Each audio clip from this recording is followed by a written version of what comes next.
Actually,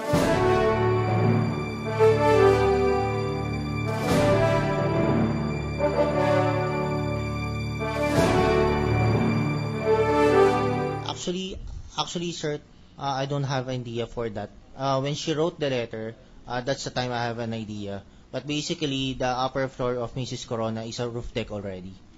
Your Honor. Was what? It's a roof deck already, roof deck. Yes, it's a roof deck. That's why she complained of a leaking roof. Yes, Your Honor, but I don't have an idea for that because I don't see it personally. So you don't know if it's actually repaired. Yes, Your Honor. All right, we'll check with the developer. Now, the billing of 112,000. Ano po? What did that cover? Did that cover 12 months of condominium fees, 6 months, 2 years? Anong breakdown po ng 112,000? The breakdown of that, sir, is from third quarter of 2009 to first quarter of 2011. So approximately third quarter one of year 2009 1 year and a half, Your Honor. to first quarter of 2011. 2011. So that's about 6 quarters. Yes, Your Honor. Huh? 3, 4, 7 quarters. Am I correct? Yes, Your Honor. 7 quarters. 7 quarters. At how much per quarter?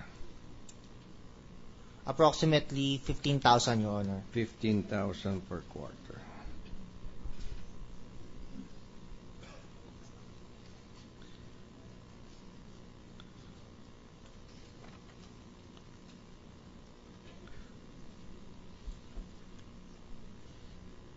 Thank you very much, Mr. President. We'll wait for the.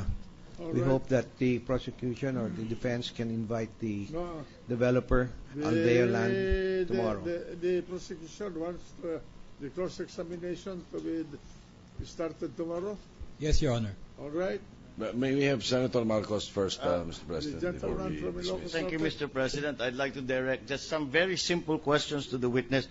The dates are very important, Mr. Lim, which years, etc. Am I correct in understanding that 2003, the pre-selling for the columns began? I don't have an idea for that, sir. That is for sales already. That's so you do not, you cannot, okay. Well then, we'll just, Tower 1, where the Unit 31B, which was bought by Cristina Corona, was completed in 2006. I don't have an idea also But for I that, think sir. you did you not testify to that earlier on? That it was completed in 2006? The whole building itself, Your Honor, 2006. Yung Tower 1, where Unit 31B is located, is 31... 2006, Your Honor. 2006 the whole was, building itself, Your Honor. So, the entire project was finished in 2006? The Tower 1, Your The Your Tower Honor. 1, where the Unit 31B is located? Yes, Your Honor. Very well. So, but the first... the duties, the duties that were being charged were first charged in 2009. Is that correct? The dues sorry, not duties, the dues, the condominium dues.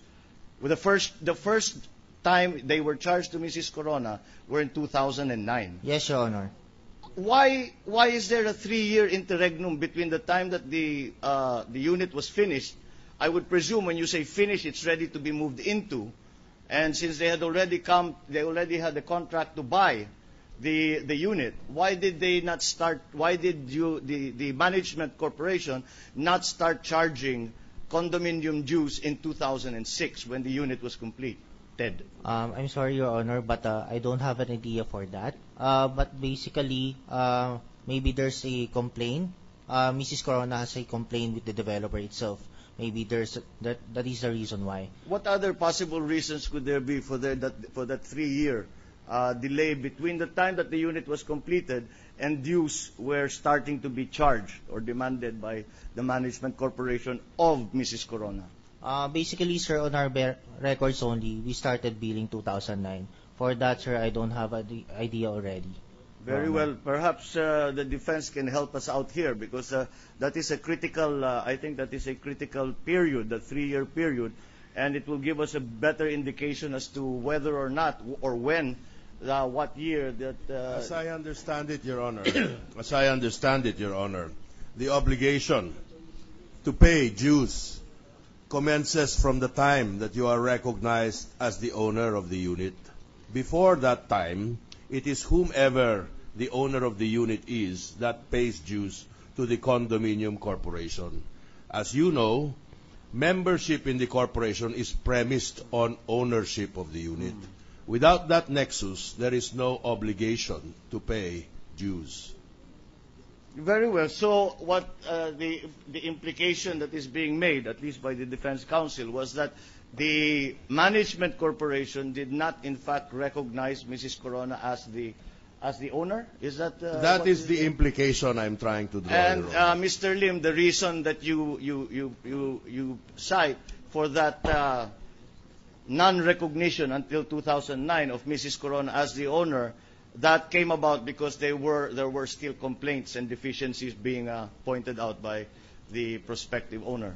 I'm not so sure for that, Your Honor, but maybe that is a reason. Your Honor. Okay. Well, very, very well. Thank you very much. Thank you, Mr. President. Mr. President, Senator Pia Cayetano, please. The gentlelady from Lagtagi. Mr. President, I direct my question to the witness. Just a follow-through on the line of question also of Senator Marcos. So this particular condominium project was completed sometime in 2006. Yes, Your Honor, for Okay. Tower 1. Tower 1. And the procedure is for the developer to inform you as project manager that you should start billing the various owners of individual units. Is that how the billing for the condominium dues works? Yes, Your Honor. Okay. So sometime in 2006, you started sending out billings to different condominium unit owners, correct? Yes, Your Honor, that is the procedure. And so at different periods of time, you would be informed by the developer, something like somebody already purchased this unit, then you can start billing this other unit. Yes, Your Honor. Okay. And you did not receive such instructions from the developer until 2009. For the particular unit we are discussing, the one owned by Mrs. Corona. I just want to clarify, Your Honor. I started working in columns starting 2010. Correct. Yes. But what does your record show? 2009, Your Honor. Third quarter. That sometime in 2009, you as project manager started billing them.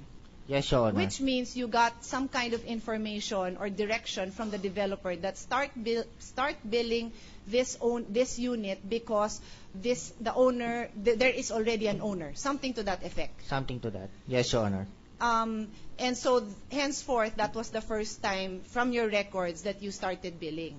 Yes, Your Honor. Third quarter of 2009, Your And Honor. prior to that, you were testifying earlier, if I remember accurately, that you as project manager, you do not know personally, nor do you have records as to what the status is before 2009 when the billing for condominium dues first started. Yes, Your Honor. Okay, thank you very much. Okay. Mr. President, yes, in the light of the fact that the prosecution panel will cross-examine tomorrow, we may excuse the witness temporarily, Mr. All right. President. The witness is excused and ordered to return tomorrow at 2 o'clock in the afternoon. Mr. President, perhaps we may continue with the other witnesses tomorrow. May it please the court, defense. Mr. President, with your permission, we would like to rest for the day and present our other witnesses tomorrow. All right. The majority floor leader. Mr. President, last March 15, 2012, Counsel for Chief Justice Renato Corona filed a motion asking the House of Representatives, or that House of Representatives Majority Floor Leader Neptali Gonzales Jr.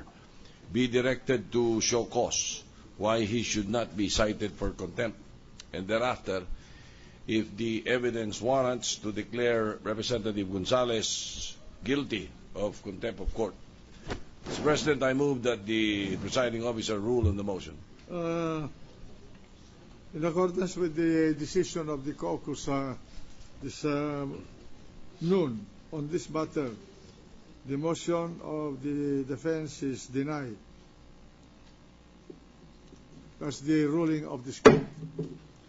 Thank you, Mr. President. May we ask the Sergeant at Arms to make an announcement? Sergeant at Arms will now make the announcement. Please all rise. All persons are commanded to remain in their places until the Senate President and the Senators have left the session hall. Mr. President, there being no other business for the day, I move that we adjourn until 2 o'clock in the afternoon of Tuesday, March 20, 2012. Any objection? Hearing none, the trial is hereby adjourned until 2 o'clock in the afternoon of Tuesday, March 20, 2012.